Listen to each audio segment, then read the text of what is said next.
He paid £50,000 for her. That's the price of a duchess, and the full measure of her family's shame. The Duke only needs an heir. He swore on his first wife's grave he would never love again, not even the woman standing opposite him at the altar. But she carries a secret that could break his iron control. The moment he touches her, does he destroy his vow or destroy them both? Welcome back, my wonderful family and friends. What are your thoughts on the journey from duty to love in a marriage? Can two people bound by circumstance truly find love in each other? Share your opinions in the comments below, and don't forget to subscribe for more captivating stories of love, sacrifice, and transformation. London in the spring of 1878 was a city of contrasts. The fog clung to the streets like a secret, the clamour of horse-drawn carriages echoing off the stone buildings as gaslights flickered like distant stars, struggling to pierce the haze. The Edward family's townhouse stood on Grosvenor Square, one of the grandest addresses in all of London. But even the finest of homes could not escape the ravages of time. The Edward residence, once a beacon of respectability, was now a place that spoke of faded opulence. The elegant drawing rooms, where London's most powerful and influential families once gathered, now bore the marks of genteel decay, faded wallpaper, scuffed furniture, and the lingering scent of desperation. The walls, once adorned with grand portraits of ancestors, now echoed only with the whispers of ruin. In the evenings, the drawing rooms were lit by gaslight, casting soft shadows over the tired faces of the Edward family. The air was thick with the weight of Victorian society's expectations, where appearances meant everything, and a single misstep could send a family from grace to disgrace. And within this world, Elizabeth Edward stood, caught between the woman she had once dreamed of becoming and the role she was now being forced to play. At 21, Elizabeth had inherited both her mother's beauty and her father's intelligence, yet the weight of her family's impending ruin bore heavily on her slender shoulders. She stood at the window of her father's library, gazing out over the cobbled streets of Grosvenor Square, her hands pressed against the cold glass as if trying to feel the pulse of the city. The carriages passed by, their polished wheels clicking on the stones, each one carrying the whispers of London's elite. She watched them, a silent observer to a world she would never fully be part of again.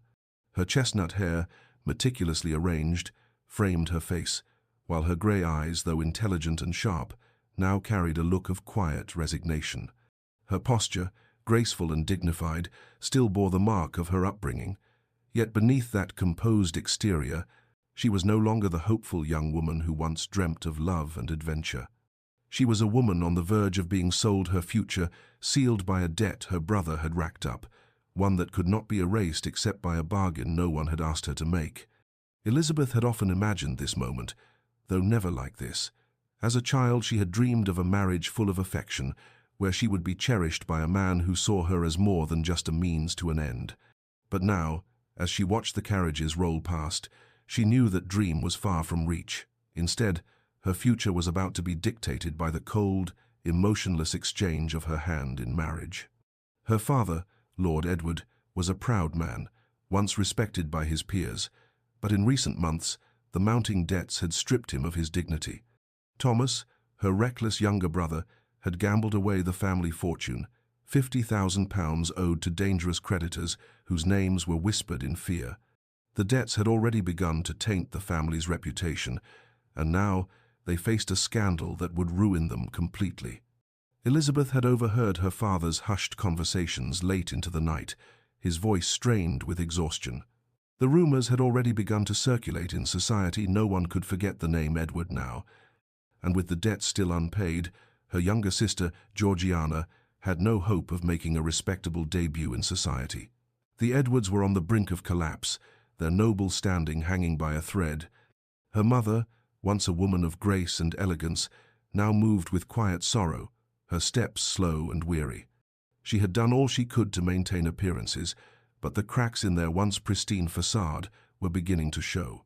Elizabeth's mother could no longer hide the truth from her daughter, and in the silence of the Edward residence, the weight of their ruin was about to be settled by the sacrifice of a single woman's future.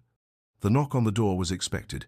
Elizabeth had been told that Duke William Alfred would be arriving at precisely 2:30 in the afternoon. She had not been prepared, however, for the man who stepped into their drawing room. William Alfred was tall, impeccably dressed in black with dark, almost black hair and piercing ice-blue eyes that betrayed nothing. His presence filled the room with an almost oppressive calmness, as though he were a man who had already seen and conquered every challenge life could throw at him. He was known as the Frozen Duke, a man who had not smiled in society for 8 years, ever since the death of his first love, Rosalind. The loss had shaped him, turned him into the unfeeling, cold figure that now stood before her. His reputation was one of power and control. He had built his wealth on the backs of others, his title and influence untouchable. He had no need for affection or tenderness. He had everything he needed, except for an heir to carry on his name, and for that he had come to Elizabeth. "Miss Edward," he began, his voice steady and emotionless, "I require a wife. You require salvation from ruin. I propose an arrangement beneficial to both parties." Elizabeth felt her pulse quicken. The words were blunt, the tone cold, and the reality of what was happening settled like a heavy weight in her chest. She could not look away from him, yet she could not find the words to respond. Her father stood behind his desk, a mixture of relief and shame etched across his face. The deal had been struck. William would pay the debts, wipe the slate clean for the Edward family, and in return, Elizabeth would marry him. She would be a duchess, honored and respected in society, but not loved. "I will marry you, Miss Edward, but you must understand this. I will never love you. You will bear me a son, as is your duty, and when you do, you may live as you wish, discreetly, of course." His eyes fixed on hers, unblinking and cold. "There is no need for affection between us. This is a transaction. You will play your part, and I will play mine." Her heart trembled, but her resolve remained intact. This was not a choice. It was an inevitability. And though the weight of his words sank deep into her soul, she knew that this was the only way to save her family. "Then we have an agreement," William said, his voice devoid of any warmth. "I will settle the debts, and in return, you will become my wife. The wedding will take place in 2 weeks' time." Elizabeth's father nodded, barely able to contain his relief. Her mother, however, stood quietly by the window, tears threatening to spill. Elizabeth, still silent, felt her hands tremble at her sides. She had no voice in this decision, and yet she would have to live with it for the rest of her life. That night, Elizabeth sat alone in her chamber, her mind racing. The room was dimly lit, the fire crackling softly in the hearth. She had always dreamed of a love that would sweep her off her feet, of a man who would cherish her, not simply use her as a pawn in a game of aristocratic survival. But those dreams were long gone. She thought of Georgiana, who would never have a chance at a respectable marriage now. She thought of her parents, who had given so much of themselves to maintain appearances, only to watch it all crumble in the face of financial ruin. And then, she thought of herself trapped in a marriage to a man who would never love her, who would never see her for who she truly was. But there was no other option. Elizabeth stood and walked to the window, her eyes searching the darkness beyond. The gaslights of the city below flickered like stars. She closed her eyes for a moment, taking a deep breath, and made her decision. "I will do this," she whispered to herself, "but I will not be broken by it." As the days passed, wedding preparations began with mechanical efficiency. The dresses were ordered, the invitations sent, and the guest list finalized. Elizabeth stood at her window, watching the world of London continue on as if nothing had changed. But everything had changed. In 2 weeks, she would become the Duchess of Ashford Hall. The Edward family's fate had been sealed, and her future was now bound to a man who would never love her. But she would face it with her head held high, even if her heart trembled in the quiet corners of her mind. In 14 days, she would become a duchess. In 14 days, she would enter a prison gilded with title and duty, and she would do so with her head held high, even if her heart trembled. The morning sun filtered through the tall stained glass windows of St. George's, Hanover Square, casting a kaleidoscope of colors onto the marble floors below. The Gothic interior of the church seemed to pulse with a quiet reverence, its towering spires reaching toward the heavens, while the pews filled with London's most elite families. 400 guests had gathered, their eyes fixed on the front, where Elizabeth Edward stood in silence, her delicate form shrouded in the weight of her fate. The air was thick with expectation, each whisper more pointed than the last. A marriage of necessity, they murmured, as if the very thought could taint the union before it even began. Elizabeth, dressed in white silk and Valenciennes lace, her veil a thick shroud that concealed her face from the world, felt as though she were standing at the edge of a precipice, the weight of her future pressing down on her chest. The fabric clung to her slender form, cold and heavy, as though it, too, understood the cost of what was being asked of her. She had imagined this day as a child, dreaming of walking down the aisle toward a man who would look at her with admiration, whose gaze would soften as they exchanged vows of eternal love. But now, as she stood in front of the altar, those childish fantasies seemed distant, replaced by a harsh reality she could neither escape nor change. At the altar, Duke William Alfred stood as a statue, tall, immaculate, and distant. He wore the ceremonial mourning dress with a perfection that almost seemed unnatural. His ice-blue eyes were fixed forward, his jaw set, as though any sign of emotion would betray the impenetrable wall he had built around himself. His gaze never flickered toward her, as though she were nothing more than a formality, a necessary step in a transaction that had been sealed before they even met. The priest's voice echoed through the church, but the words felt hollow. The vows were exchanged mechanically, as if both parties were reciting lines from a play they had memorized long ago. When William said, "I do," it was not a declaration of affection, but rather a statement of duty, cold and distant.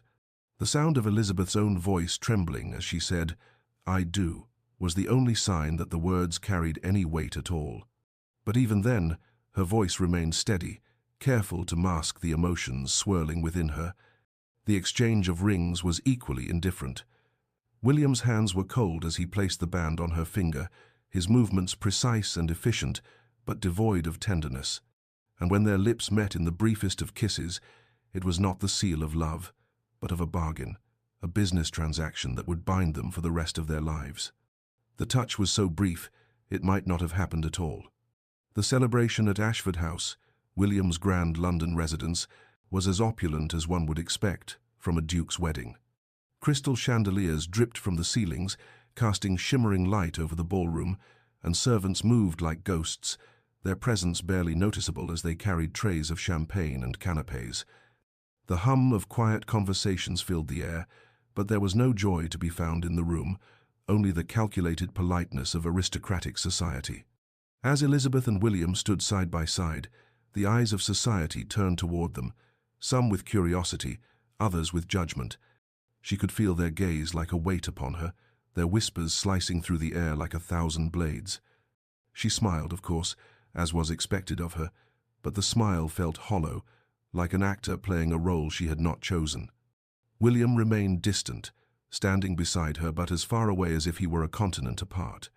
His attention was fixed elsewhere on his business associates, the latest fashion trends, the next deal to secure his power and influence. Elizabeth was little more than an accessory, a necessary part of his social standing, and nothing more. Her performance was flawless. She played the role of the dutiful duchess, gracious, poised, and elegant, while her insides twisted with the pain of what she had just committed to. She was now married to a man who would never love her, a man who had made it clear that she was nothing more than a vessel for his title, a woman who would bear him an heir and then fade into the background of his life.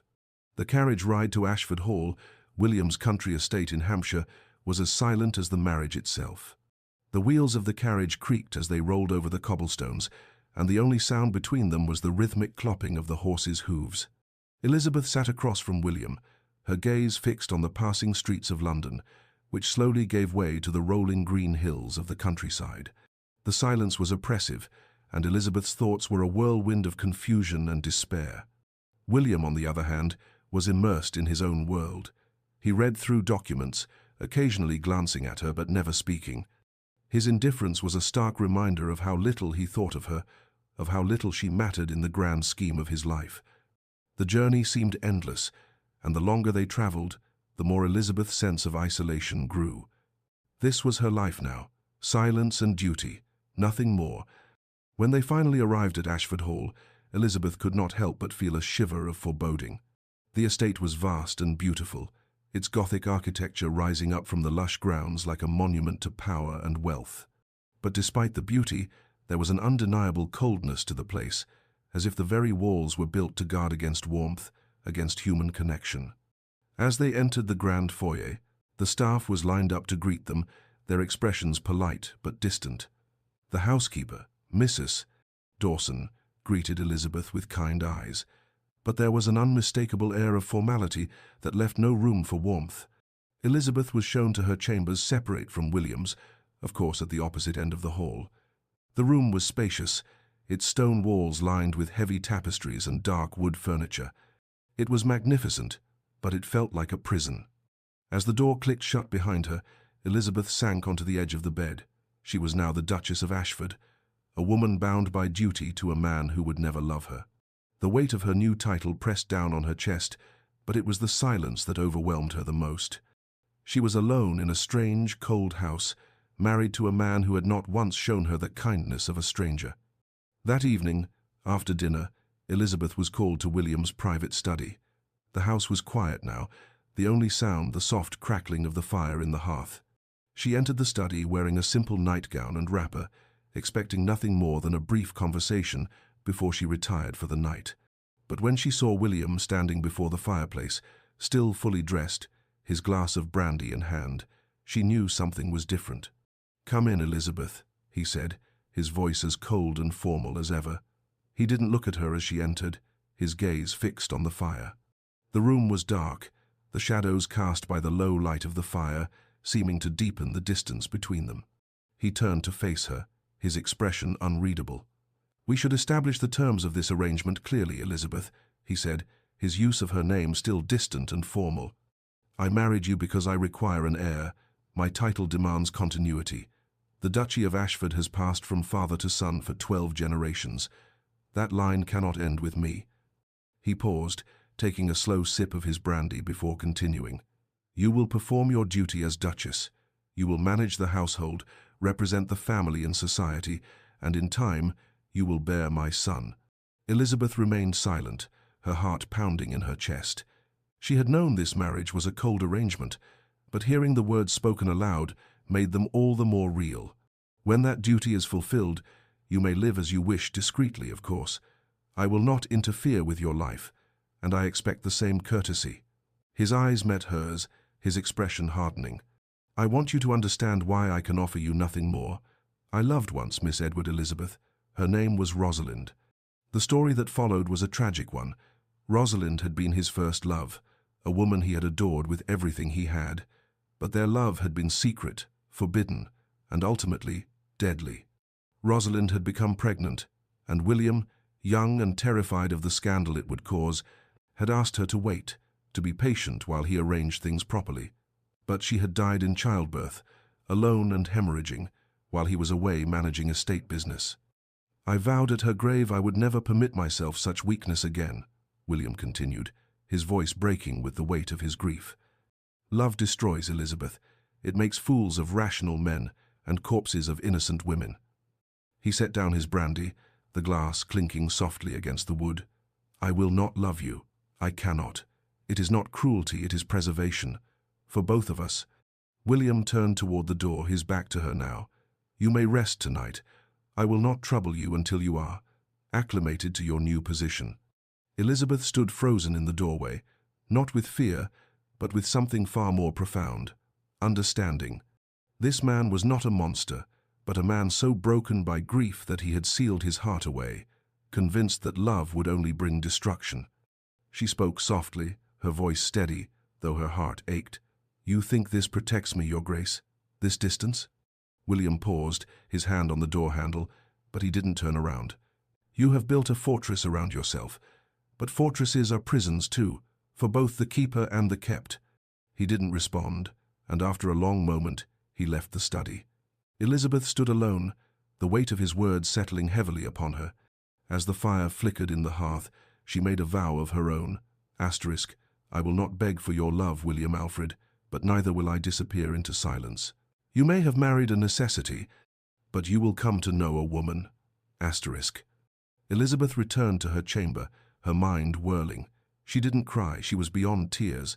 She stood before the mirror, staring at the woman who now wore the title of Duchess. Wife, to a ghost of a man. But she would not fade into the shadows of his grief.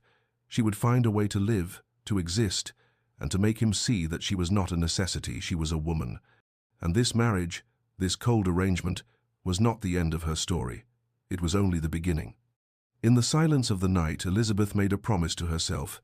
I will not be broken. Spring had turned to summer in 1878, and life at Ashford Hall settled into a cold routine. The days passed in silence, and the grand estate, with its soaring spires and vast grounds, became an almost suffocating monument to the distance between Elizabeth and her husband. The heat of the season pressed against the windows, but inside there was only the persistent chill of unspoken words and unresolved emotions. Elizabeth's mornings began in solitude. She rose early, as she always had, her chambers bathed in the soft light of the rising Sunday. The warmth of the room could not quite thaw the coolness that had settled in her heart. She had breakfast alone, the silence of the grand dining room, a stark contrast to the bustling mornings she had once imagined as the Duchess. William, having already eaten and departed for estate business, was never there. His absence was felt more keenly with each passing day, a void that seemed to grow larger despite his physical presence in the house.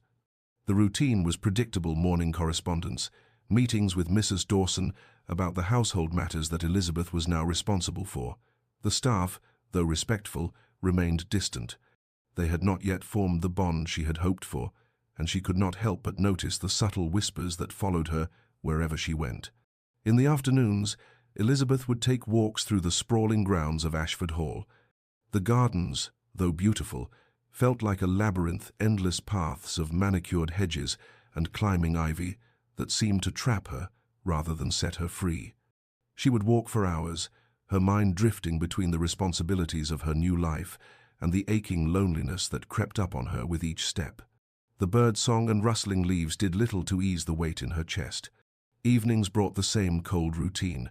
William would return to the house, and the two would dine together, but conversation was always limited to the practical matters of the estate.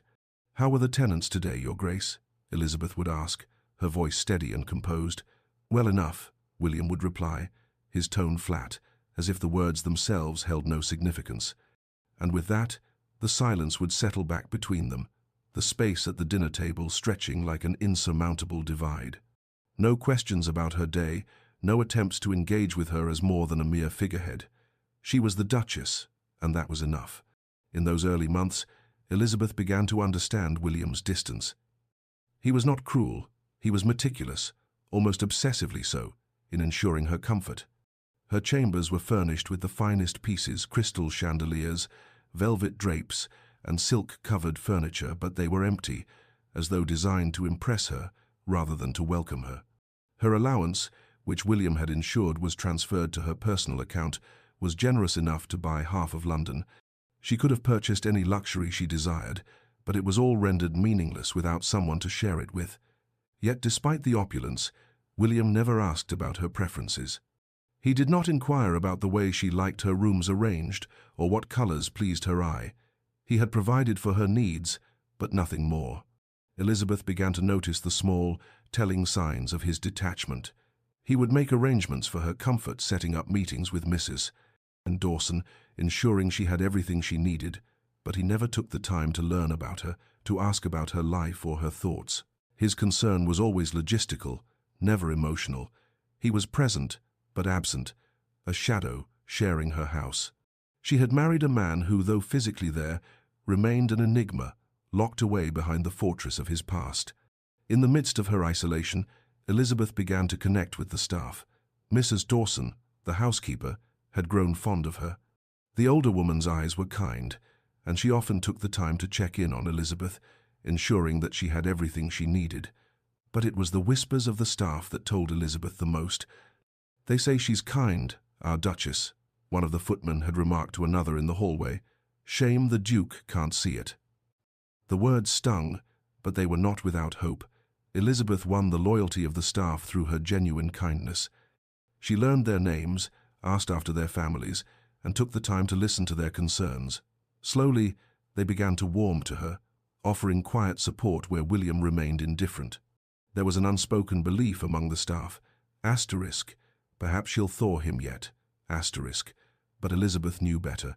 The distance between herself and William was not something she could change. It was a wall built from years of grief and emotional pain that she could not touch. Yet, she couldn't help but wish that, somehow, she could bridge the gap. She could see him, really see him, beneath the cold facade, but it was as though he were too far removed from life itself to notice her at all. The season was in full swing, and Elizabeth found herself dutifully attending balls, operas, and dinner parties with William. They were always seen together, but always apart. As they moved through society, their interactions were limited to the smallest pleasantries. The frozen Duke and his forgotten Duchess, society had begun to call them. It was cruel, but it was also true. Elizabeth played her role flawlessly, gracious, poised, the perfect aristocratic wife. She smiled, greeted their guests with charm, and answered questions about the estate with the confidence expected of her position. Yet inside, the loneliness continued to grow. She was trapped in a gilded cage, her every move watched and scrutinized by society, yet none of it felt real. William, for his part, remained an enigma. He never once showed affection, never once sought her out at these gatherings. He was always polite, always composed, but never more than a distant figure at her side. And as the weeks passed, Elizabeth began to wonder if she would ever matter to him, if she would ever be anything more than a means to an end, a woman who had fulfilled her duty. Mid-July brought a garden party to Ashford Hall. Elizabeth had taken the reins of hosting, managing every detail with care and precision. She greeted guests, poured tea, and ensured that the entertainment flowed smoothly. She was the perfect hostess, playing the part as flawlessly as she had been taught. But beneath the surface, the cracks were starting to show. Lady Pemberton, a woman whose sharp tongue was as well known as her wealth, commented loudly as she sipped her tea. "Such a shame about the Duke. They say he'll never recover from times her asterisk. Poor Duchess, living with a ghost." The words hit Elizabeth like a slap. Her hands tightened around the porcelain teacup, but she said nothing. She had expected the whispers, the judgment, but hearing it spoken so plainly, so publicly, was a different matter altogether. She excused herself from the conversation, her heart racing as she made her way into the rose garden. Once there, she allowed herself a moment of private anguish. She had been holding it together, playing the role that was expected of her, but in that moment, the weight of the situation was too much. The tears didn't come, but her chest felt tight, as though she were suffocating under the weight of it all. She sat on a bench, her hands folded tightly in her lap, staring at the roses as if they might offer her some comfort. The fragrant blooms seemed like a cruel reminder of the life she had once imagined. She had dreamt of love, of connection, of a partnership with someone who would care for her. Instead, she had found herself trapped in a marriage where even the simplest of gestures, like a shared glance or a whispered word, seemed impossible. Elizabeth didn't hear William approach. She was lost in her thoughts, her gaze fixed on the delicate petals before her. The rustling of leaves and the sound of footsteps on the gravel path finally drew her attention, and she turned to find William standing a few paces away. He was silent, as always, his eyes locked on her with a strange intensity that made her breath catch. He had been inspecting the grounds, no doubt checking for the perfection that was expected of his estate, but in this moment there was no distance between them. Elizabeth looked at him, her heart pounding, her thoughts a chaotic swirl of confusion and longing. William, sensing her gaze, turned away before she could speak. He disappeared into the shadows of the garden, leaving Elizabeth with more questions than answers. But something had shifted inside him, something subtle yet undeniable. For the first time, he had looked at her not with the cold indifference he had always shown, but with something else, a flicker of guilt, perhaps, or even the faintest trace of longing. That night, as the house settled into the quiet of the evening, William lay awake in his chamber. His thoughts were not on his business or the estate, but on Elizabeth, her grace, her dignity, the loneliness he had imposed on her. The image of her sitting alone in the rose garden haunted him, and for the first time he began to wonder if he had made a terrible mistake. He remembered Rosalind, the love that had once consumed him, but now, for the first time, the memory didn't bring only pain. It brought something else, the recognition that Elizabeth was suffering because of his ghosts. He didn't know what to do with this realization, so he did nothing. But the seed had been planted, and it would grow whether he acknowledged it or not. Meanwhile, Elizabeth lay awake in her own room, the silence of the house pressing in on her. She realized something then. She could not continue living in this half-life. She could not wait for William to notice her, to love her, to see her as more than just a duty. She would not leave him. Duty bound her to him, but she would stop waiting for him to change. She would live her own life, even if it meant finding purpose in a marriage that was never meant to be anything more than a formal arrangement. She would not beg for his love, but neither would she disappear into silence. The summer heat pressed against the windows of Ashford Hall, but inside, the ice remained. Yet Elizabeth had learned something in these months. Ice, given time and pressure, could crack. She would be patient, she would be strong, and she would not be forgotten. The early days of autumn in 1878 brought a crispness to the air at Ashford Hall. The days were still warm enough for the sun to cast golden light across the estate, but the nights were cool, and the first hint of change in the seasons had arrived. It was a time of transition, and William Alfred, ever the pragmatist, saw it as an ideal moment to host a hunting party. "We shall have a gathering this weekend," William announced one morning over breakfast, his voice as indifferent as ever. "The season calls for it, and our neighbors will appreciate the courtesy." Elizabeth glanced up from her plate, meeting his cold, unreadable gaze.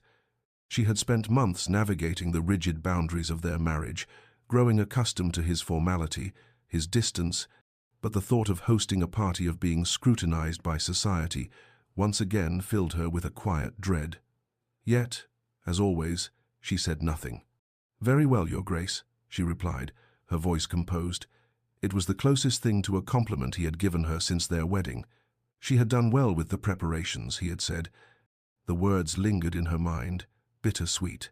The invitations were sent out, and soon the sprawling estate was buzzing with the excitement of aristocratic guests from across England. The men would hunt, of course shooting pheasant and deer across the sprawling grounds. The women would gather in the drawing rooms, sipping tea and gossiping as they waited for the men to return. It was the perfect blend of tradition and spectacle, where the lives of the titled were put on display for the world to see, their every move scrutinized. Elizabeth had been raised for this life, raised to be the perfect duchess, yet with every passing day it felt more like a gilded cage. This party, this gathering, would be no different. She would smile, converse, and endure. But it was becoming increasingly clear that no matter how much she performed, her place beside William would remain a quiet, distant one. By the time the weekend arrived, the estate had been transformed into a hub of activity. Servants scrambled to prepare, tables were laden with extravagant feasts, and a string quartet played in the background to set the tone of elegance. Ashford Hall, with its towering Gothic spires and dark, imposing walls, was the perfect backdrop for the gathering of London's elite. The guests began to arrive, stepping from their carriages with practiced grace. Lord and Lady Pemberton, the Duke of Somerset, and Lord Thomas Ashby, William's friend from university, were among the first to enter the grand hall. The men were eager to talk business and hunt, while the women quickly found their places in the drawing rooms, sitting primly and waiting for the next round of gossip to unfold. Elizabeth performed her role as hostess with practiced perfection, greeting each guest with the poise expected of a duchess. But behind her smile, the whispers were already beginning. "Poor thing, married to a man in love with a corpse," one woman murmured behind her fan. "I hear they barely speak. Separate chambers, separate lives," another remarked, her eyes scanning Elizabeth's every movement. "She's beautiful, though. What a waste," another woman added, her tone dripping with pity. Elizabeth tried to ignore them, maintaining the composure that had been drilled into her since childhood. She had been trained to smile through the judgments, to endure in silence. But inside, the weight of the whispers pressed against her like 1,000 invisible hands. She could feel them, the subtle slights that sliced through the air, each one a reminder that she was trapped in a marriage where her value was measured by her duty, not her heart. As afternoon tea was served in the drawing room, the guests settled into their familiar roles, sipping their tea, discussing the latest fashions, and gossiping about the scandalous news of the day. Elizabeth moved through the room, a perfect picture of the perfect duchess, but her thoughts were far from the conversation around her. Lady Pemberton, ever the provocateur, took a deliberate sip of her tea before speaking. Her voice, though pitched for quiet conversation, carried across the room, cutting through the low murmur of the guests. "Tell me, Your Grace," Lady Pemberton said loudly, her eyes gleaming with malicious amusement. "Is it terribly lonely being married to a monument? I imagine it's like living in a mausoleum, beautiful, but rather dead." The gasp from the other ladies was immediate, their fans fluttering in nervous flutters. Elizabeth's hands tightened on her teacup, the porcelain edges digging into her fingers, but she did not flinch. Lady Pemberton's words, though cruel, were not surprising. She had heard similar comments before, whispers of her marriage to William, of the Duke's inability to show affection. The distance between them was no secret, but hearing it spoken aloud so publicly still cut deeply. With grace, Elizabeth set her teacup down, the delicate china making a soft clink against the saucer. She met Lady Pemberton's gaze with calm eyes, her voice steady despite the storm that raged within her. "Marriage, Lady Pemberton, is what one makes of it," Elizabeth replied, her words sharp with the weight of her restraint. "Some of us have the grace to face challenges quietly, rather than parade our opinions like market gossip." The room fell silent, the women exchanging uncomfortable glances. Lady Pemberton's smile faltered, and the others laughed too loudly, too quickly, as if to cover the tension that had snapped through the air. But Elizabeth had already excused herself, her composure never wavering. "If you'll forgive me, I believe I'll ride," she said, her voice cool, before turning to leave the room. Once outside, Elizabeth ordered her horse saddled. Artemis, a spirited mare with a glossy coat, was known for her speed and agility, but also for her temper. Elizabeth had always found solace in the rhythm of horseback riding, a rare moment when she could escape the walls of Ashford Hall and the oppressive gaze of society. She knew it was against protocol, ladies were never meant to ride alone, especially not during a party. But in that moment, she didn't care. She needed to breathe. She needed to feel alive again, even if only for a few moments. The wind in her hair, the feel of the reins in her hands, the open sky above her, these were the moments when she could forget her role as Duchess, when she could simply be Elizabeth. She rode hard across the estate, the autumn wind whipping through her hair, the scent of fallen leaves and earth filling her lungs. The sound of the horse's hooves pounding against the ground was the only sound that accompanied her, and for the first time in months, she felt a fleeting sense of freedom. But the freedom was short-lived. As Elizabeth rode toward the farthest reaches of the estate, where the forest grew thick and untamed, she was unaware of the poachers in the woods. They were hunting illegally, aiming their guns at deer that roamed across Ashford land. A single gunshot rang out, startling Artemis, who reared up in terror. Elizabeth, an accomplished rider, tried to regain control, but the horse bolted, panicked by the sound of the gunshot. She clung to the reins, trying to calm Artemis, but the horse was too wild, too frightened. Another shot rang out, closer this time, and Artemis stumbled. The mare's hooves slipped on the uneven ground, and Elizabeth was thrown violently. She hit her head on a stone outcropping, her body slamming into fallen timber. The world went black. An hour passed before Elizabeth had not returned. The grooms were concerned, and the alarm was raised. Word spread quickly, and William was informed. He was in his study with Lord Ashby when the news came. "Your Grace, the Duchess, she rode out alone and hasn't returned."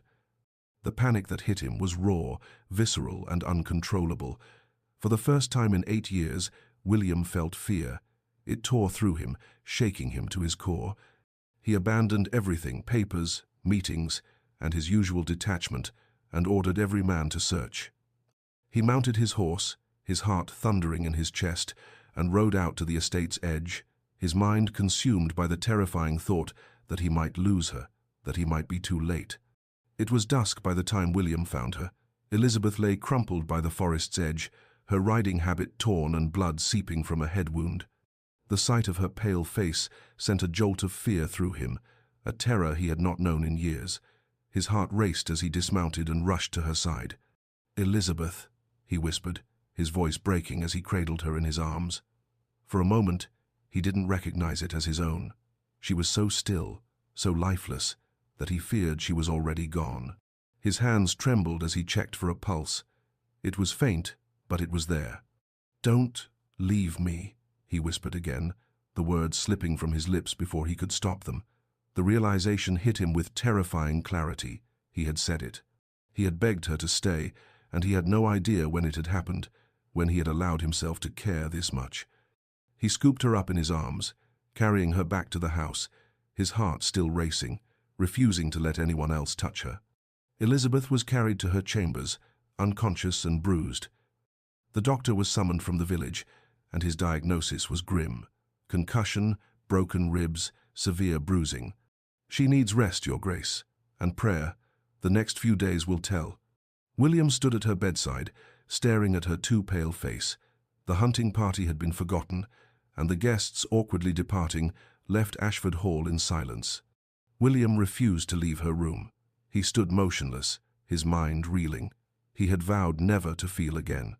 But watching her lie so still, his own heart beating wildly in his chest, he realized with terrible clarity he had already broken that vow, and he had no idea when it had happened. The room was heavy with silence, broken only by the soft sound of Elizabeth's shallow breathing. William sat in a chair beside her bed, watching her with a stillness that mirrored the coldness of the room. The flickering candlelight cast long shadows on the walls, the soft crackle of the fire, the only thing offering any warmth. Mrs. Dawson had brought him food, but he hadn't eaten. His stomach churned with a mix of concern, guilt, and something else a-stirring that he couldn't name. "You should rest, Your Grace," Mrs. Dawson had suggested kindly, her voice thick with concern. "You've been here since she arrived. Perhaps a few hours' sleep might do you well." But William had refused, his voice firm. "No, I will stay." He had never been one for indulgence, least of all in his own comfort. His whole life had been built on duty, on maintaining control, on shielding himself from anything that could undo him. But now, sitting in the dimly lit room with Elizabeth lying so still, he realized that everything he had built, every wall, every defense, was crumbling before him. He was no longer in control. His eyes never left her face. As the hours passed, the lines of her features became more familiar to him, too familiar. The curve of her cheek, the delicate arch of her brow, the slight part of her lips as she slept. It was almost as if he were memorizing them, committing them to memory as though they were something worth holding on to. He didn't understand it. How had she become so familiar to him in such a short time?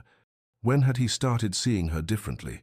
When had she stopped being just his wife, his duty, and become something more? His breath caught in his throat, but he quickly swallowed the thought. He was being foolish. He would not allow himself to feel anything for her. He would not. The second night brought more than just the usual quiet. Elizabeth's fever spiked, and she began to thrash restlessly in her bed. Her brow was slick with sweat, and her breathing was shallow, uneven.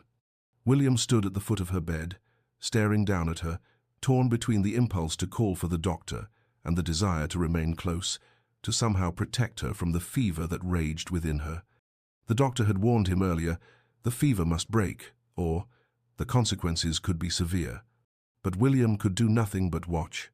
He had always felt powerless in the face of illness, a helplessness that reminded him too sharply of the past, of Rosalind's death, of how he had failed her when she needed him most. His heart clenched, but he forced himself to breathe steadily. Asterisk. This is not the same, asterisk, he reminded himself. Asterisk. Elizabeth is not Rosalind. Asterisk. Elizabeth's delirium took hold in the dead of night. Her body writhed against the sheets, her whispers incoherent and frantic. Her hand reached out, grasping at the air as if searching for something, someone. William leaned closer, his heart racing as he tried to make sense of her mutterings. "Don't leave me, please. Don't leave me in the darkness alone," she whispered, her voice trembling with fear. Her fingers curled into empty space, as if she were reaching for something that wasn't there. Without thinking, William reached out, his fingers brushing hers. He had never been one to show physical affection, not since Rosalind, not since he had locked his heart away. But in that moment, something inside him gave way. He took her hand, his grip firm, though tentative, as if the very act of holding her hand might make her real again. Her fingers responded, curling around his with surprising strength, as though she had been waiting for him all along. She quieted then, her body stilling under his touch, her fevered mutterings subsiding into a soft, rhythmic breathing. For the first time in days, the air in the room seemed to settle, and William felt the tension in his chest loosen. The night stretched on, and William didn't let go. His thumb traced the lines of her hand, the gesture soft, almost hesitant. He stayed there, by her side, as though something in him had unlocked something buried deep beneath layers of fear and grief. For 3 days and nights, William remained at her side. He held her hand through the feverish haze, through the quiet moments when she drifted in and out of consciousness. He spoke to her in a voice that was awkward at first, filled with the discomfort of unfamiliarity, but with time, he found himself speaking with growing ease. "I don't know if you can hear me, Elizabeth," he said on the second night, his voice rough with the strain of unspoken emotions. "I don't know if it matters, but I find myself compelled to speak." At first the words were nothing more than fragments, mundane thoughts, passing observations, but as the hours stretched on, the words became more honest, more open than he had ever been in his life. "I never thought I'd say any of this aloud. I never thought I'd let anyone see this side of me. But here we are." He paused, watching her face for any sign of recognition. "When Rosalind died, I shut myself off from everything, from feeling, from caring. I thought if I felt nothing, I could protect myself, and I thought I could protect others too. But I was wrong." William's voice trembled slightly, though he had not intended it. The confession came with a weight he had carried for 8 years. He spoke of his childhood, of the cold, duty-driven upbringing that had shaped him into the man he was. His parents had taught him that duty came first, above all else, even love. There had never been room for affection or warmth in their household, and when Rosalind had come into his life, he had been too afraid of losing control to truly embrace the love she offered him. "I thought I was protecting myself, but I was only building walls, and now I realize I've kept everyone out, even you." He paused again, his eyes tracing the lines of her face as if searching for any hint of recognition. His thumb continued its gentle movement over her hand, and for the first time in years, he didn't feel the urge to pull away. "You asked me once if my fortress protected you," he murmured softly. "It doesn't. It only imprisoned us both, and I've let it go on far too long." It was on the third night that William's composure finally cracked. The room was dark, the fire barely a flicker in the hearth, and the only sound was the soft rustle of Elizabeth's sheets as she slept restlessly. William sat beside her, his head bowed, his fingers still wrapped around hers. The weight of the past hung heavy in the air, and for the first time since Rosalind's death, William allowed himself to feel the crushing weight of his own guilt. "Don't leave me," he whispered, his voice barely audible, breaking the silence that had held them captive for so long. His forehead pressed to their clasped hands, his heart pounding in his chest. "I know I have no right to ask. I have given you nothing but coldness. But please stay." A single tear slipped down his cheek, the first tear he had shed in 8 years. He hadn't even realized it was coming. He had vowed never to feel again, never to be vulnerable, never to allow himself to care for anyone. But with Elizabeth, the walls had cracked, and in the quiet of the night, he felt the full force of his own emotional turmoil. "I don't know what this is. I don't know if I can even call it," he faltered, his voice breaking. "But losing you would destroy me." The words hung in the air like a confession, a promise, a plea. For the first time in years, William allowed himself to acknowledge the depth of his feelings, feelings that had been buried beneath layers of grief and fear. And in that moment, he realized how truly lost he had been, how he had spent so long running from the one thing that could have healed him. The dawn of the 4th day brought a flicker of hope. Elizabeth's eyes fluttered open, her vision blurry, her head throbbing painfully. She tried to move, but a sharp pain shot through her ribs, and she winced, her breath shallow. The first thing she saw was a figure slumped in a chair beside her bed, his hand still holding hers. William.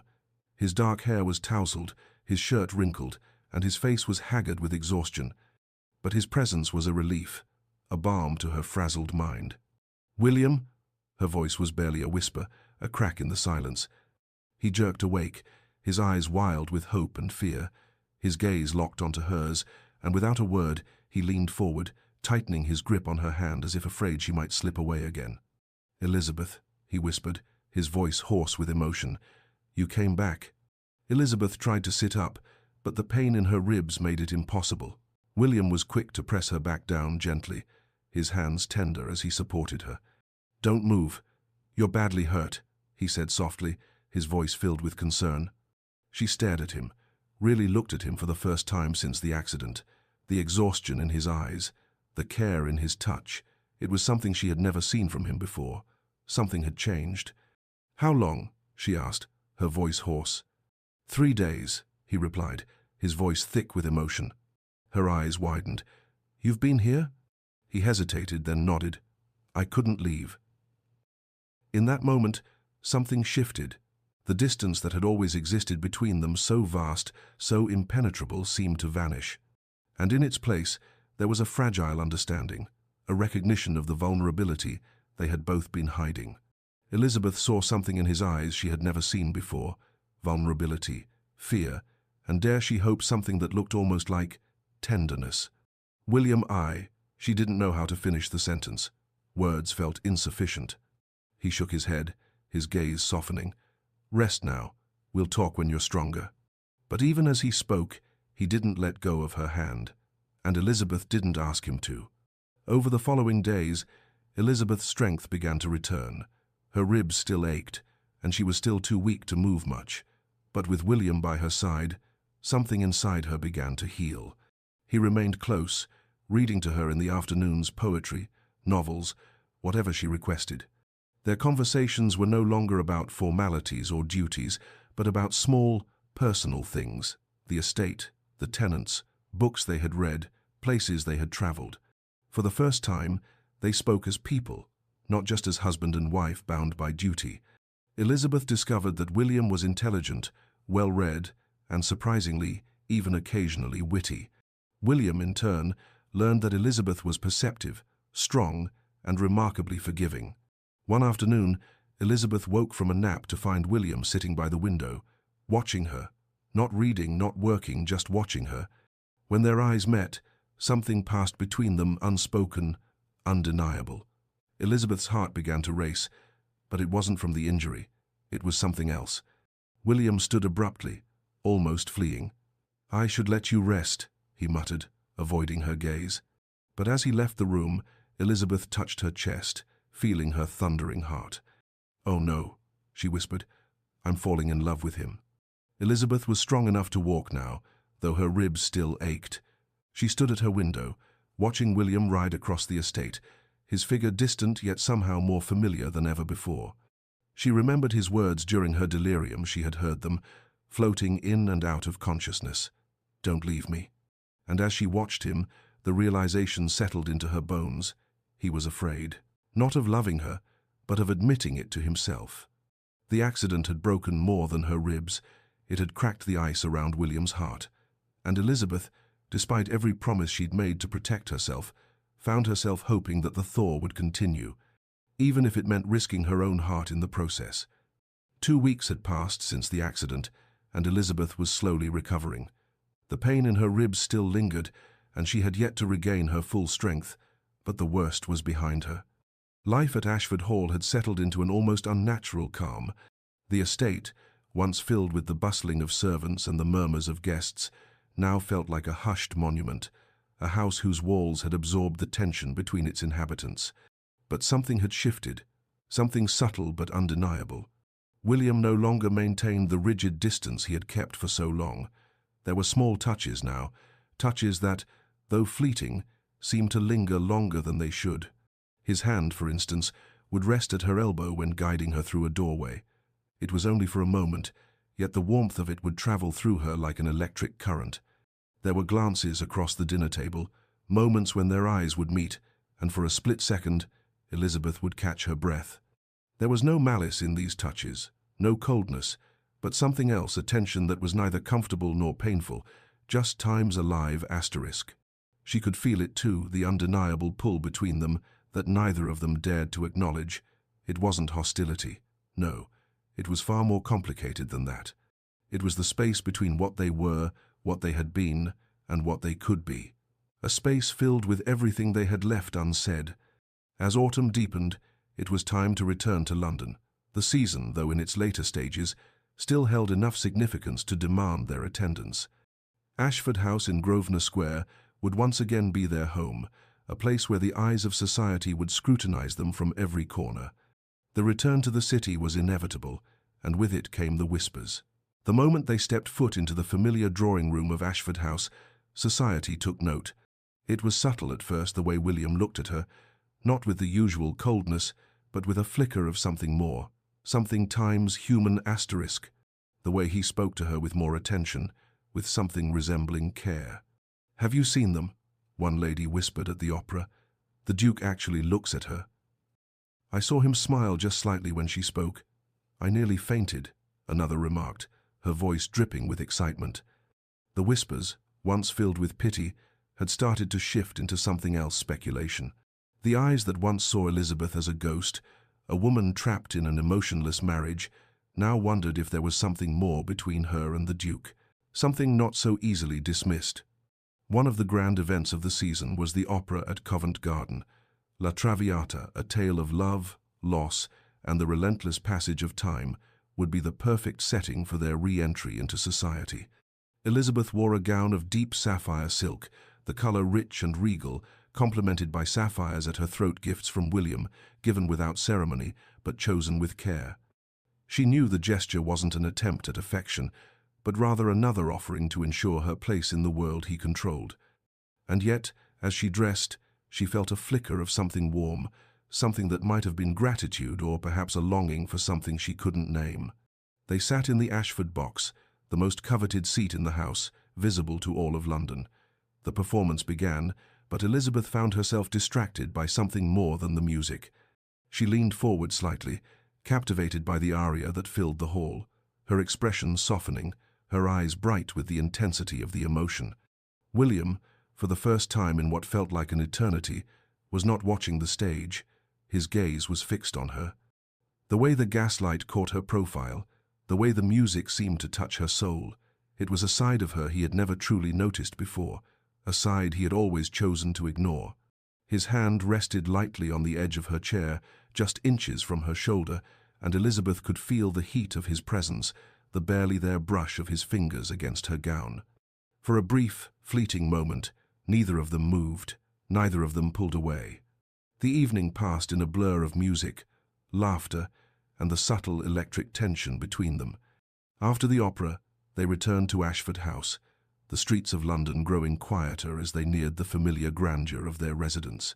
They were the last to arrive, and the servants had already retired for the night. The house was still, the air thick with expectation. Elizabeth stood in the entrance hall, her heart still racing from the performance, from the moments shared between her and William. She turned to him, her voice soft as she spoke. "Thank you for tonight. I love the opera." William paused, his gaze lingering on her. "I know," he replied, his voice quieter than usual. "You smile differently when the music moves you." Surprised, she looked up at him. "You noticed?" "I notice everything about you, Elizabeth." The admission hung between them, charged with an unspoken understanding. For a moment, neither of them moved, and Elizabeth's breath caught in her throat. William stepped closer, so close that she could feel his breath against her skin, his presence enveloping her. His hand reached toward her face, his fingers hovering just inches from her cheek. In that brief, suspended moment, Elizabeth thought he might kiss her. She closed her eyes, waiting for the touch, the spark that would change everything. But then, with an almost imperceptible shift, he stepped back. "Good night, Elizabeth," he murmured, his voice strained. Before she could respond, he turned and walked away, his footsteps echoing in the silence. Elizabeth stood frozen, her heart pounding in her chest. The tension between them had reached its peak, and in the blink of an eye, it had shattered, leaving her standing alone, trembling, aching with want. That night, Elizabeth paced her chamber, her mind a chaotic whirlwind of confusion and longing. She had felt it, the near kiss, the crack in the wall he had built around himself, but it was not enough. Not nearly enough. He had come so close, and yet he had stopped, pulling away before anything could change. She knew the truth now. She was falling in love with him, completely, irrevocably in love with her husband. But what was he feeling? He still clung to his vow, his fear, his past. He still kept her at arm's length, still refused to acknowledge the pull between them. Should she pursue him? Wait? Protect herself from the inevitable heartbreak? She didn't know. She truly didn't know. Her maid, Sarah, entered the room, noticing her unrest. "Are you well, Your Grace?"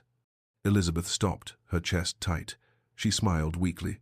I don't know, Sarah. I truly don't know.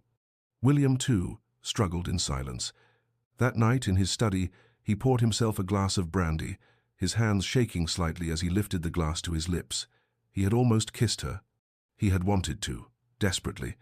But Rosalind's ghost, always there, always whispering, held him back. You destroyed me, she seemed to say. You'll destroy her too. He downed the brandy, poured another, and downed that too. His mind raced, his thoughts tangled between the woman in his bed and the woman he had lost. But deep down, he knew he could not continue like this.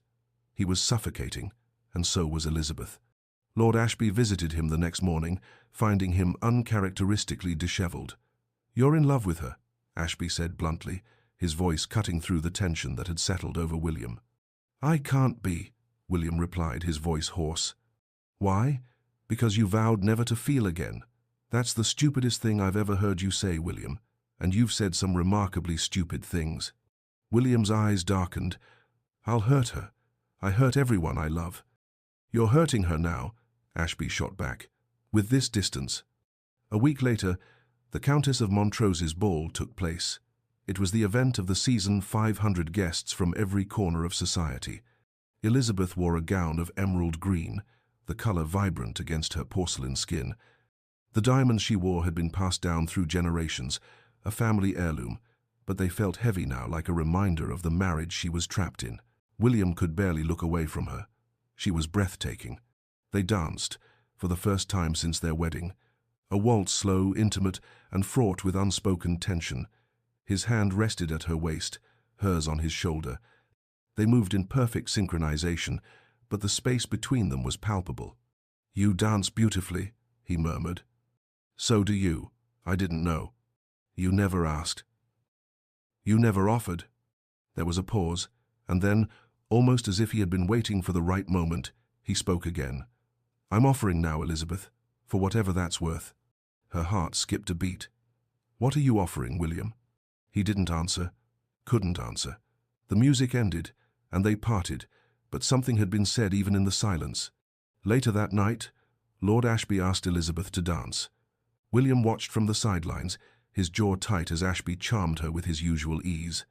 Elizabeth laughed genuinely, her eyes sparkling in a way that William had never seen before.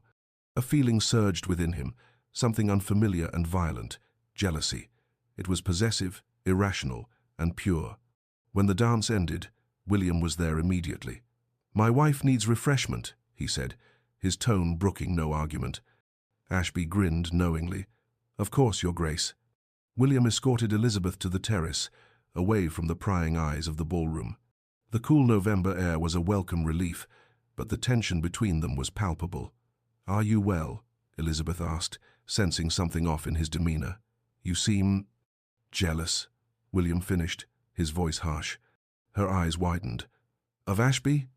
Of any man who makes you smile, which is absurd, I know. I have no right. William. I broke my vow, Elizabeth.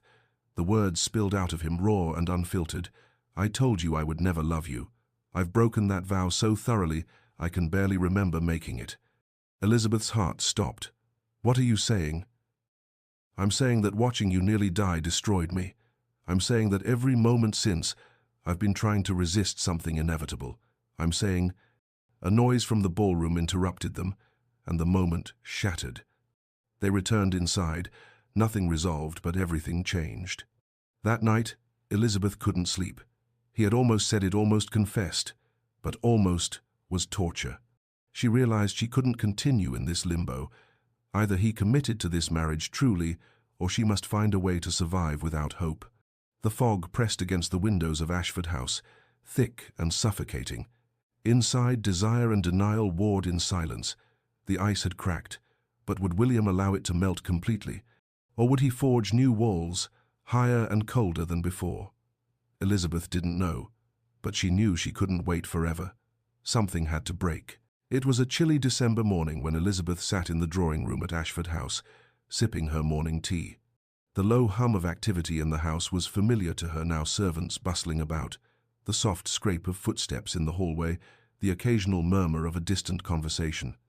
It had been a few weeks since their return from Ashford Hall, and the house had settled into its usual rhythm. Elizabeth, still recovering from her accident, had been steadily resuming her duties, though she had yet to regain her full strength. The weight of her marriage and the delicate balance of her life with William still hung over her, but for the first time, she had begun to find solace in her daily routine. The stillness of the morning was interrupted by the sharp sound of the butler's voice, announcing, "Lady Constance Hartley." Elizabeth froze. The name struck her like a bolt of lightning. Rosalind's sister. She had heard whispers of Constance over the years, the woman who had once been William's great love, the woman whose memory had cast a shadow over their marriage. A woman who, by all accounts, had never quite let go of the past. Her pulse quickened as Constance entered the room. She was beautiful, her mourning attire still black after all these years, though the fashionable cut of her gown indicated that she had not forsaken society's standards. Constance's eyes, sharp and calculating, flickered over Elizabeth before settling on her with a practiced smile. "Your Grace, how kind of you to receive me," Constance said, her voice smooth, but with an underlying edge. Elizabeth's instinct screamed at her. This woman was dangerous. Elizabeth rose from her chair, her gaze steady but her stomach tight. "Of course, Lady Constance. It's a pleasure." Constance's smile didn't reach her eyes. Instead, it lingered with a hint of something more, something Elizabeth couldn't quite place but immediately knew she didn't trust. They sat in silence for a moment, the tea poured, the clink of the porcelain cups filling the space between them. Elizabeth's fingers wrapped carefully around her teacup, her mind racing. She had heard the stories about Constance, how she had never quite let go of William's memory, how she had tormented him from the shadows of his grief. But hearing it from the woman herself, it was an entirely different matter. "You're lovelier than I expected," Constance remarked, her voice casual, but the words like daggers. "I suppose that's why he chose you." Elizabeth set down her teacup, her hand steady despite the tremor that ran through her. "I'm sure I don't understand, Lady Constance." "Oh, I think you do," Constance replied, her smile turning cruel. "My sister was beautiful, too.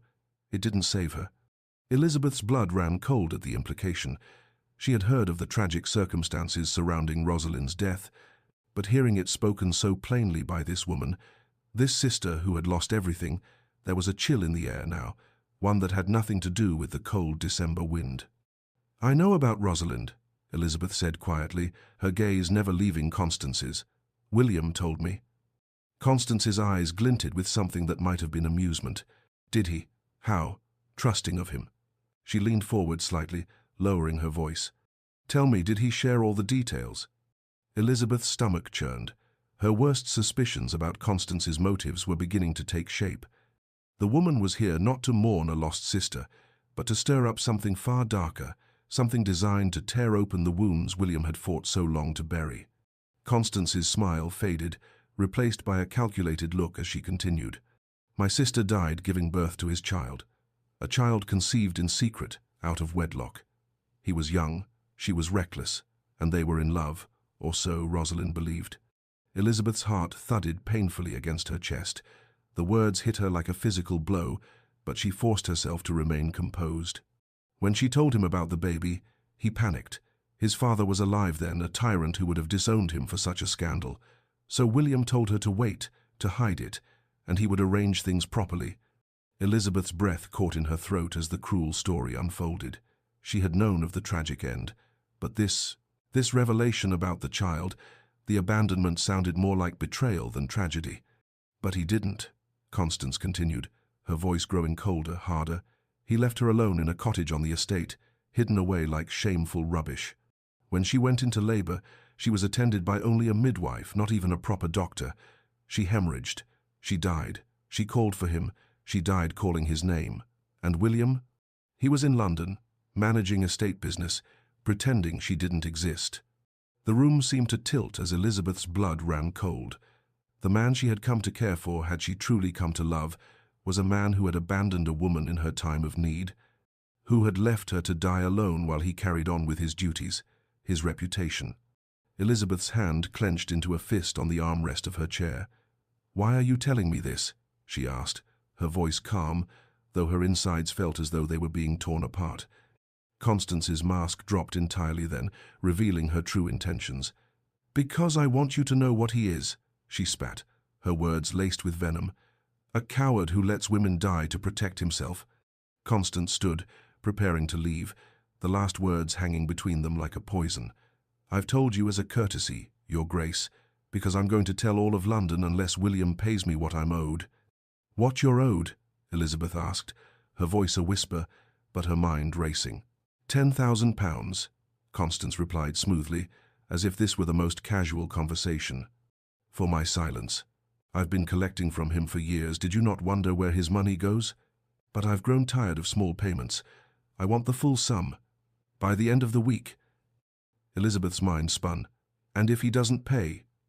"Then at the Devonshire masquerade on Friday, I will ensure everyone knows the truth. The Duke's first love, pregnant and abandoned, dead because of his cowardice. Society will devour him. And you, dear Duchess, will be married to a pariah." The weight of her words hit Elizabeth like a slap, but she refused to show her shock. Instead, she rose from her chair, her voice steady despite the storm raging inside her. "You won't succeed," she said, her eyes narrowing. "You won't destroy him, not while I stand by him." After Constance left, Elizabeth felt the ground shift beneath her. She had to understand. She had to see the truth for herself. William was out, meeting with his solicitors, and Elizabeth took the opportunity to visit his private study. She had never entered it before, his domain, his fortress, but now she had to see for herself what had been hidden. She moved quickly, but with purpose, searching through his desk. There, in the drawers, she found a collection of bank drafts, payments made to Constance over the years, small amounts here and there, £500, £1,000, always marked as personal debt. But then she found something else, a drawer locked tight, but with the key sitting, unnoticed, on the desk. She hesitated for only a moment before unlocking it. Inside, she found letters that shouldn't have been there. The letters were from Rosalind to William, written before her death. Elizabeth should not have read them, she knew that. But something inside her compelled her to understand. What had really happened? What had William kept hidden? As she read, the truth began to unfold. Rosalind had been aware of William's fear, of his inability to act, but she had never blamed him. The final letter, written just days before Rosalind's death, was the hardest to read. Asterisk, "My dearest William, I do not blame you for this. Society has made cowards of us all. If I do not survive this, please know, I loved you, and I forgive you. Do not let guilt destroy you. Live, William, live for both of us." Asterisk. The tears came then, but they were not for Rosalind. They were for William, for the pain he had endured, for the love he had lost and never truly healed from. But now it was clear. Constance had been exploiting that guilt for years. Rosalind had forgiven him, but William had never forgiven himself.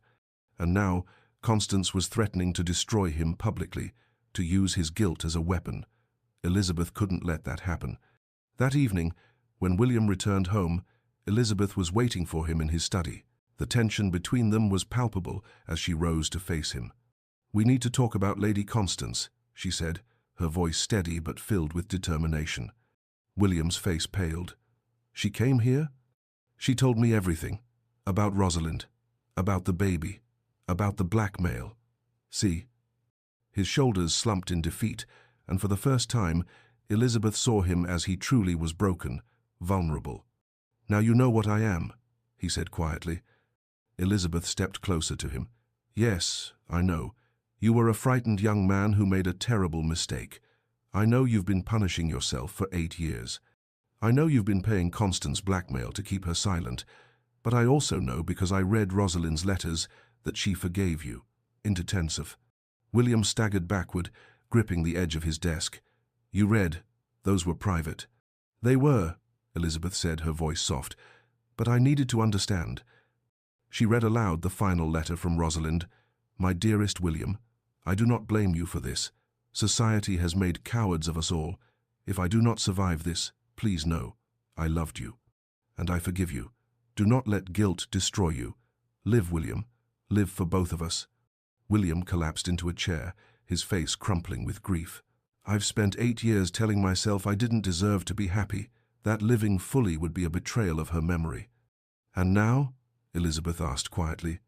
Now I realize I've betrayed her memory far more by refusing to live at all. She begged me to live, and I chose to become a ghost. Elizabeth explained Constance's ultimatum, £10,000 by Friday, or public exposure at the Devonshire masquerade. William's first instinct was to pay. I'll pay it. I'll pay whatever she demands. No, Elizabeth said firmly. You won't. But the scandal. I understand perfectly. Constance has been extorting you for years, and you've let her because you believe you deserve punishment. But this ends, not with money, with truth. Elizabeth outlined her strategy. We don't hide anymore. We tell our story, your story, before she can weaponize it. William recoiled. At the Devonshire masquerade? In front of all of London? Yes, Elizabeth said firmly. At the Devonshire masquerade, we tell the truth. We speak as equals, as husband and wife. William wanted to refuse, but he couldn't. He knew she was right. You're right, he whispered. This ends now. The night before the ball, they prepared. Elizabeth wrote and rewrote her speech, reading passages to William, refining the language. William practiced hearing the truth spoken aloud, and with each practice, the weight of the past seemed to loosen. The morning of the ball came, and they were ready. Tomorrow, everything will change, Elizabeth thought, her heart racing. William will finally be forced to choose, and I will stand by him, no matter the outcome. No come to other life past. Friday arrived with brutal clarity, the night of the Devonshire masquerade, the grand event of the season. London's elite would gather at the Countess of Montrose's magnificent estate, a glittering affair where masks and costumes would allow for anonymity, yet society's most watchful eyes would be in full force.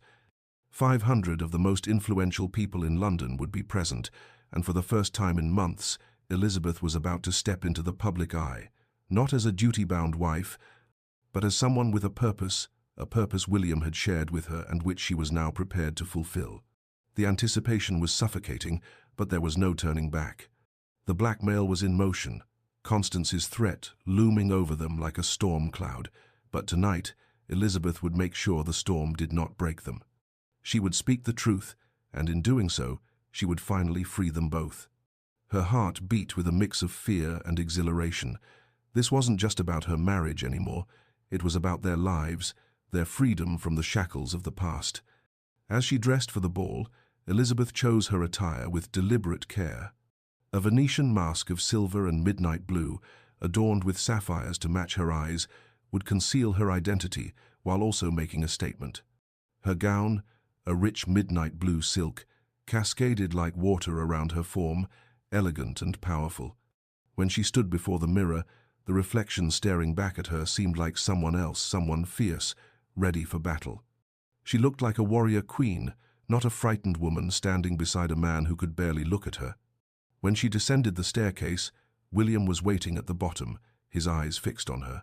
He had chosen his own costume, black and silver, a striking mask with a single emerald gleaming at its center. They looked like partners, not a disconnected couple.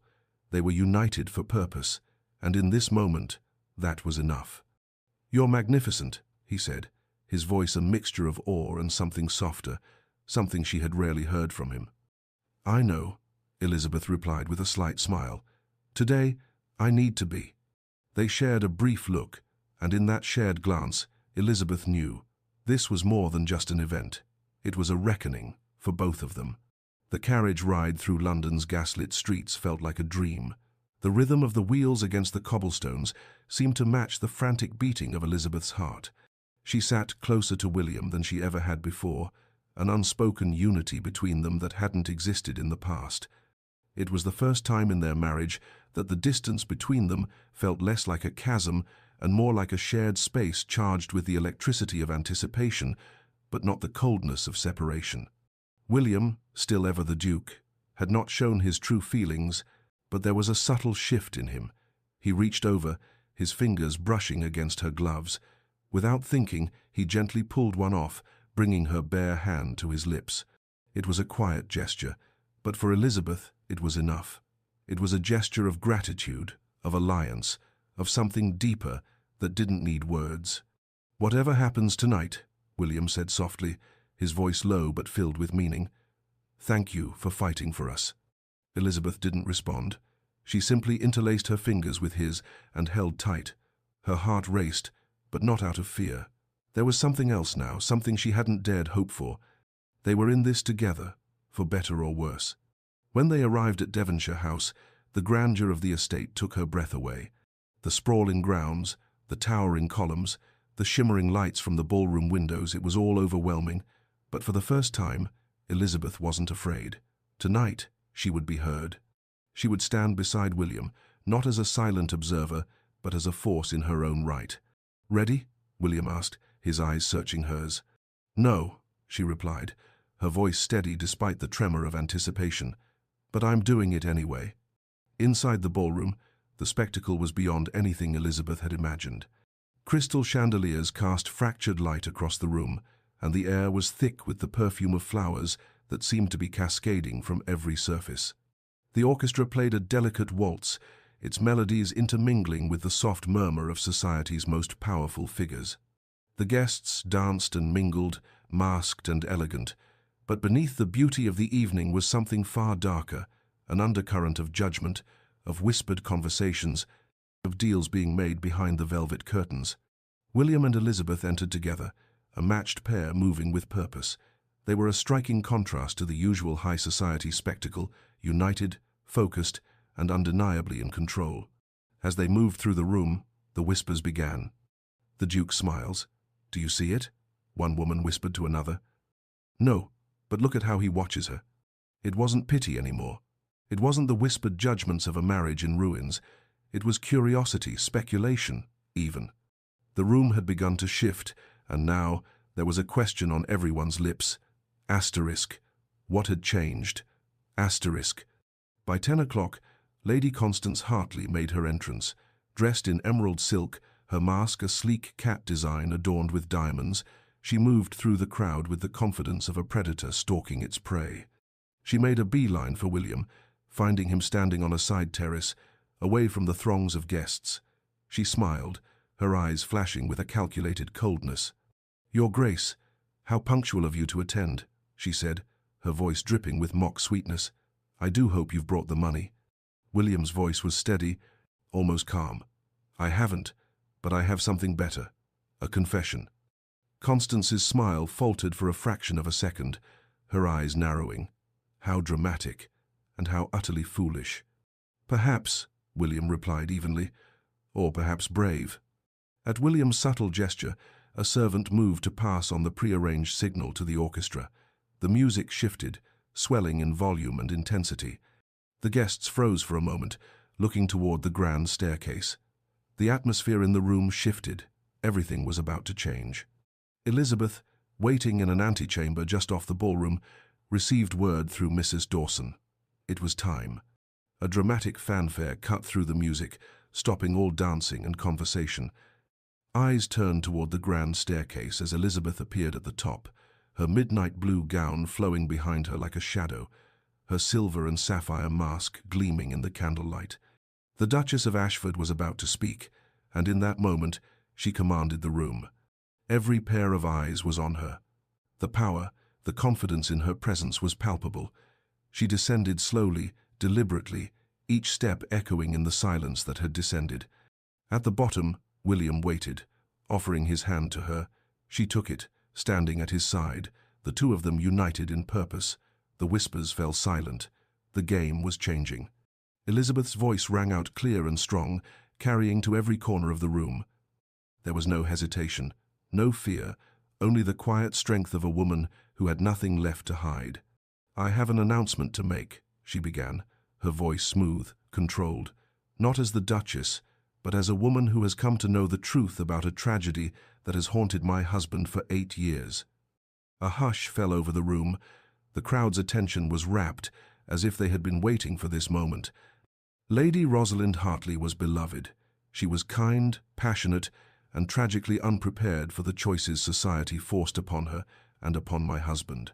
Elizabeth's gaze swept across the room, her eyes hardening as she continued. 8 years ago, my husband loved a woman. He was young, only 20 when he met her. She was 22. They fell in love in the way young people do, completely and dangerously. But their love was forbidden. Her father and his father were political enemies. Marriage was impossible. Society would have destroyed them both. She paused, allowing the weight of the words to settle over the room. They conducted their affair in secret, and Rosalind became pregnant. A collective gasp rippled through the crowd. When she told William, he faced an impossible choice: acknowledge the child and be disowned by his father, or ask her to wait while he figured out a way to handle it quietly. Elizabeth's voice softened. He chose the latter. He was afraid. He was young. He was unprepared for the weight of what his love had created.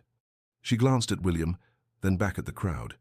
Rosalind went into hiding on the Ashford estate, attended only by a midwife. William arranged for her care and made plans to acknowledge the child and marry her quietly. But she died in childbirth. She hemorrhaged, and there was nothing anyone could do. She died calling his name, and my husband was not there because he was in London managing estate business, trying to arrange the financial settlements that would have made their marriage possible. The room was silent, the weight of the tragedy settling over them. What happened between them was not scandal, Elizabeth continued, her voice steady. It was heartbreak born from an impossible world that demanded both love and denial simultaneously. My husband has spent 8 years atoning for choices he made as a frightened young man. He has lived like a ghost, believing he didn't deserve to be happy. She reached over and took William's hand, linking her fingers with his. But tonight I am here to tell you this. Society loved my husband's pain. It was exotic, tragic, worth gossiping about over tea. She turned her gaze toward Constance, her eyes sharp. And one woman in particular has profited from it. Elizabeth's voice became sharper, more commanding. Lady Constance Hartley is Rosalind's sister, and for 5 years she has been extorting my husband. Constance's face drained of color. She made an attempt to move, but servants had subtly positioned themselves at her exit. The game was over. She threatened to expose the tragedy of Rosalind's death unless William paid her vast sums of money. Elizabeth produced bank drafts from her reticule documents, showing years of payments to Constance. My husband paid to keep his pain private. He believed he deserved the punishment of secrecy, but I will not allow him to pay one more penny to a woman who profits from tragedy. She turned to face Constance directly, her gaze fierce. You do not get to weaponize grief. You do not get to bleed a man for his guilt. You do not get to use your sister's memory as a tool of extortion. Your sister forgave him. I have forgiven him. The only person who cannot forgive him is you, because forgiveness would mean you couldn't continue to profit from his pain. Constance tried to maintain her composure, but her voice trembled with fury. This is absurd. Your Grace is clearly hysterical, reading from false documents. I am the grieving sister of a tragedy. Everything I did was... A voice cut through the noise. Lady Constance, I'm afraid the documents are quite authentic. Lord Ashby stepped forward, holding a sheaf of papers. He read aloud one particularly damning letter, a letter of extortion from Constance, demanding payment from William, threatening to expose the truth about Rosalind's death. The crowd shifted uneasily. The elegant sympathy that had been extended to Constance evaporated, replaced with disgust. Blackmail, a duchess whispered loudly. How utterly beyond the pale. Extortion of a peer? She'll face charges, another murmured. Elizabeth stood tall, her voice cutting through the whispers. I won't let this go on any longer. Constance, defeated and humiliated, made her way toward the exit. The staff parted to let her pass, but the whispers of society followed her every step. The music resumed, and as if by instinct, William reached for Elizabeth's hand. Without hesitation, she took it, and together they moved to the center of the ballroom. The crowd parted, and as they danced, Elizabeth felt the shift in the air. The tension had finally broken. I'm free, William murmured, his voice filled with awe. I feel free. Later, in the quiet alcove of the ballroom, William turned to Elizabeth, his eyes soft with gratitude. I don't know how to thank you, he said quietly. You've given me more than I ever thought I deserved. Elizabeth smiled, her heart full. You've already given me what I needed. You're not a ghost anymore, William, and neither am I. The ice had shattered, and for the first time, They were free. The night ended with the music still swirling in the air, but for William and Elizabeth, everything had changed. The ghosts of the past had been faced, and together they had found something more important than society's judgment: the freedom to live, to love, and to be seen, truly, for who they were. The days following the Devonshire masquerade were filled with the kind of frantic energy that only London society could muster. Gossip spread like wildfire through the city, its flames consuming everyone who had been involved in the scandal. But as the gossip shifted from pity to celebration, as the whispers turned into admiring glances, Elizabeth began to notice something more subtle. Something had changed in William. The Duke and Duchess of Ashford were no longer the tragic couple, the pair who had been pitied by all. Now, they were the subject of admiration, the very embodiment of redemption. Invitations flooded in from every corner of society, each note an eager summons to see them, to talk to them, to bask in the scandal-turned redemption. They were no longer the broken duo in the eyes of the ton, but a success story, one that proved the power of truth and public confession. Yet, in the privacy of their home, something else was happening.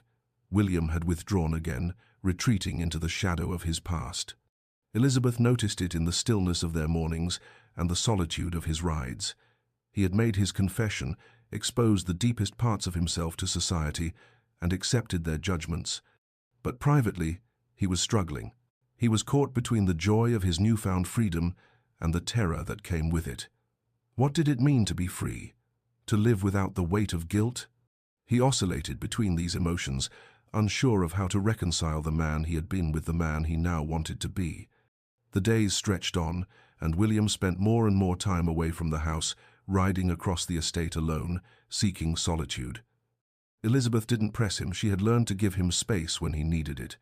She watched him, though, his eyes growing haunted as the days went by. She understood. His love for her was still tangled up with his fear, and fear, as always, was the thing that controlled him.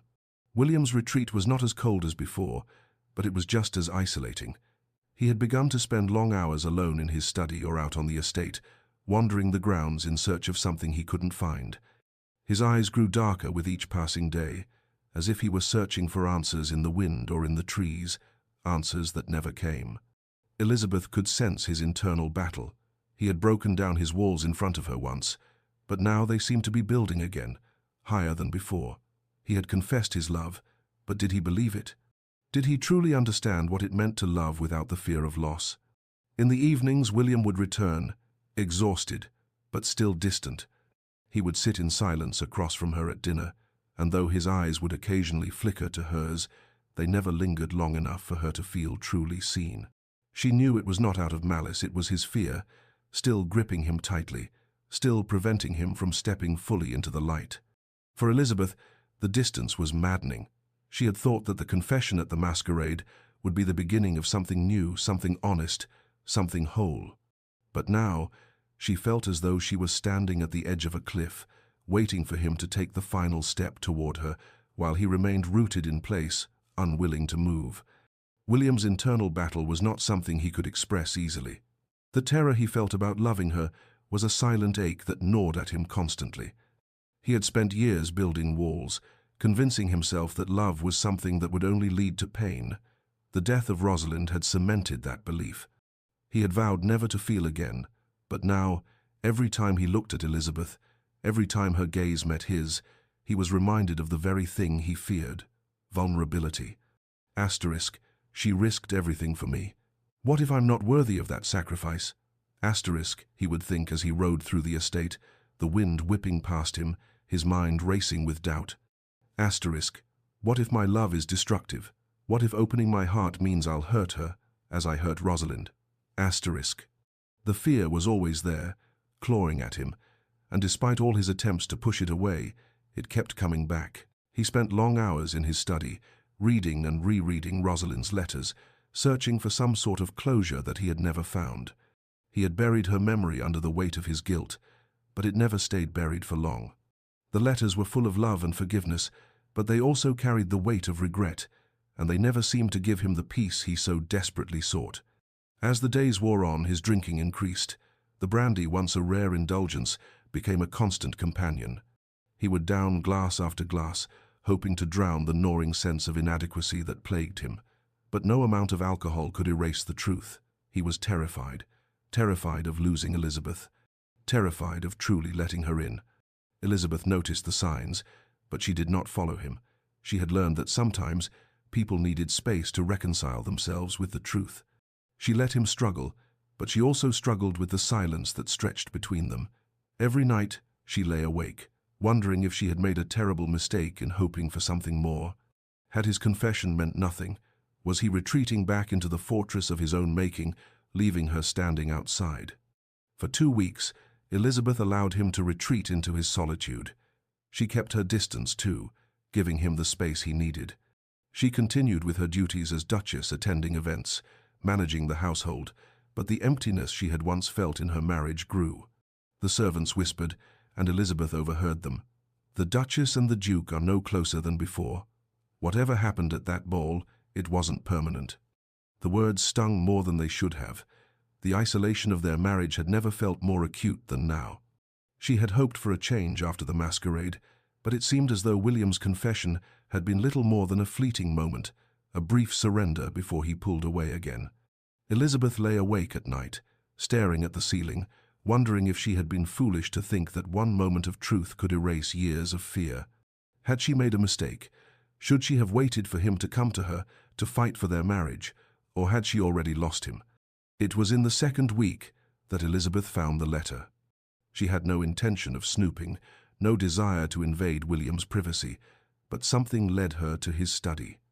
She had gone to ask him something trivial, but when she found the drawer unlocked, her curiosity got the better of her.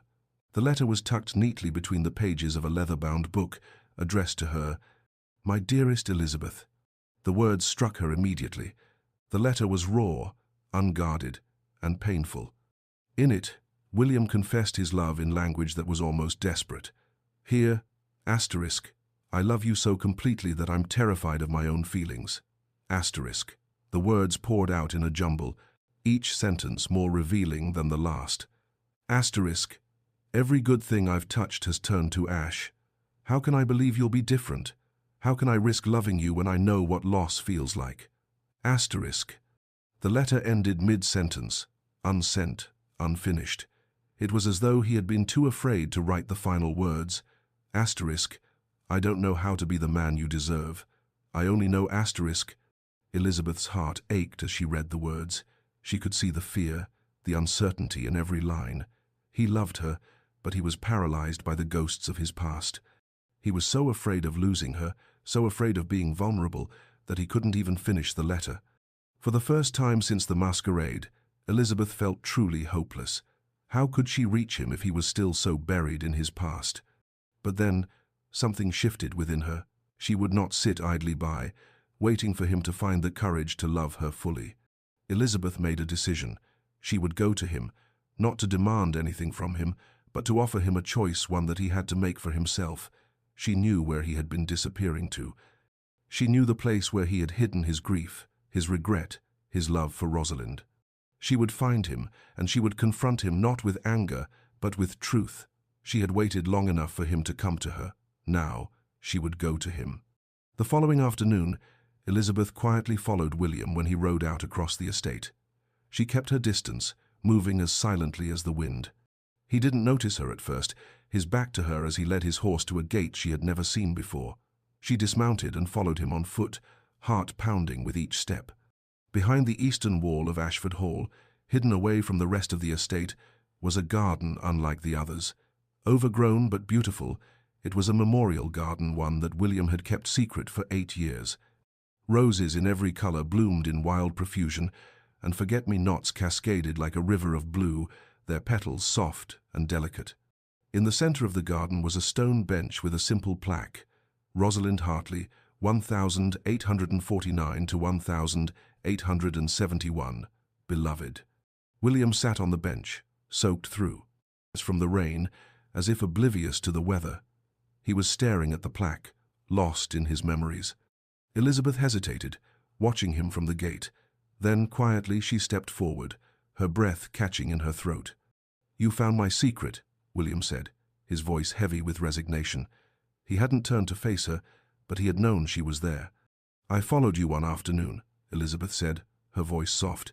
"I shouldn't have, but—" "It's all right," William said, finally turning to her. "It's time someone else knew about this place." He looked at her with eyes that were both haunted and relieved, as though he had been waiting for someone to discover the truth. Elizabeth took a seat beside him on the bench, not touching him but allowing the space between them to shrink.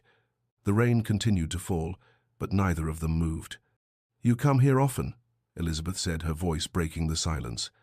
"Every day," William replied. "For 8 years I've tended this garden, sat with my guilt, remembered what I lost." "And what you think you deserve to lose?" Elizabeth asked gently. William's eyes flashed with surprise, then soft understanding. "I've always thought I was being punished, that I had to pay for what I did, for what I failed to do." "William," Elizabeth began, but her words faltered. She wanted to tell him that he had suffered enough, that he had paid the price, but the truth was more complicated. "I found a letter," she said quietly. "In your study. You wrote to me, but you couldn't finish it." William's face went pale. "Elizabeth—" "It's all right," she said. "I understand." "You're afraid," she whispered, stepping closer to him. "You still are." William closed his eyes, the weight of his own words crushing him. "I wrote that letter 1,000 times in my head. Each time, I couldn't find the words, because the truth is terrifying." Elizabeth's breath caught in her chest as she stared at him, seeing him for who he truly was, a man afraid to love because he was afraid to lose again. "What truth?" she asked softly. "That I love you, completely, irrevocably, and that terrifies me because everyone I love—" He stopped himself, unable to finish the sentence. Elizabeth stood up and walked toward him, her heart open and full of compassion. "Everyone you love doesn't die because you love them, William," she said, her voice steady. "Rosalind died because of circumstances beyond your control. Because society forced you both into an impossible situation. Because she was pregnant and medicine was insufficient. It wasn't your love that killed her. It was the world." William looked at her, his face torn, his heart breaking. "You couldn't have changed the outcome, and you know that. You've known that for 8 years, but you've been using it as an excuse to stay away from life, to stay away from me." Elizabeth knelt beside him, her hand on his shoulder, her voice unwavering. "I will not accept that. I will not accept a husband who is present in body but absent in spirit. I will not spend my life loving a ghost." The rain fell harder now, the earth beneath them soaking through their clothes, but neither of them moved. They were both soaked to the bone, but for the first time they were truly present together. William stood abruptly, his gaze fixed on the plaque before him. "I don't know how to do this," he said, his voice raw. "I don't know how to love without destroying. Everything I touch turns to gold," Elizabeth finished. "You've built this entire estate from nothing. You've managed it brilliantly. You've treated your tenants with fairness and kindness. You're not a destroyer, William. You're a man who loved so deeply that losing hurt unbearably. There's a difference." He dropped to his knees, not in defeat, but in surrender. His shoulders shook with sobs, his face wet with tears. Elizabeth knelt beside him, holding him as he cried. After what seemed like an eternity, William looked up at her, his eyes filled with something new, something he hadn't allowed himself to feel before. Hope. "I vow to love you every day I draw breath," he whispered. "I vow to be present when I would rather hide. I vow to choose you, choose us, choose life every single day. And when I fail, because I will, I vow to try again." Elizabeth took his hand, her heart full of love.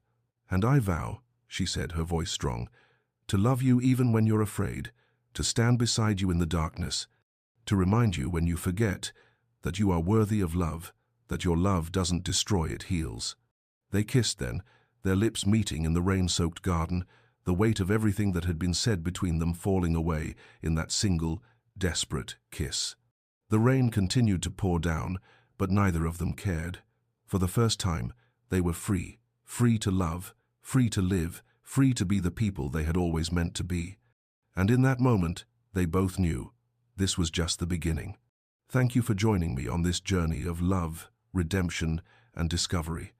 I hope this story resonated with you as much as it did with me. If you enjoyed it, don't forget to like, share, and subscribe for more. And if you're craving another powerful tale, check out the next video. I think you'll love it. See you in the next one.